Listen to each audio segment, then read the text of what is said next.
ထိုင်းနိုင်ငံမှာဒီလိုအကြောင်းရင်းတွေကြောင့်တရားဟောခွင့်ပိတ်ကဖမ်းဆီးခံလိုက်ရတဲ့ကိုရင်လေးရှင်ဥတ္တမသာရကိုရင်လေးရှင်ဥတ္တမသာရကတော့ကလေးရွယ်ကိုရင်လေးဖြစ်ကခန္ဓာကိုယ်ကြီးထွားဖွံ့ဖြိုးမှုနှင့်ကွေးတဲ့ဝေဒနာခံစားနေရတာဖြစ်ပြီးတက်တော်က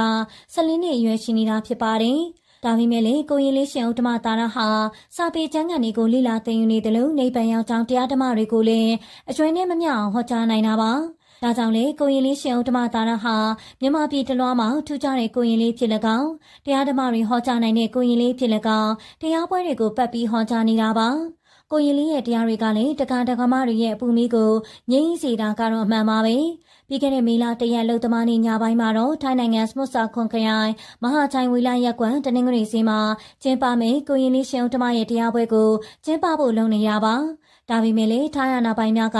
လိုင်းရောက်ပိတ်ပင်ခဲ့တဲ့ဖြင့်တရားပွဲကျင်းပခွင့်မရဘဲပြတ်သွားကြောင်းသိရပါတယ်။ဒါပြင်ကိုရင်လေးရှင်ဥတ္တမသာရပါဖမ်းခံခဲ့ရတာပါ။အဆိုပါတရားပွဲဖြစ်မြောက်ရေးအတွက်ထိုင်းရောက်မြန်မာရွှေပြောင်းလုပ်သားများစုပေါင်းရင်ကိုရင်လေးရှင်ဥတ္တမကိုပင်ဖိတ်ပြီးကျင်းပခဲ့ခြင်းဖြစ်က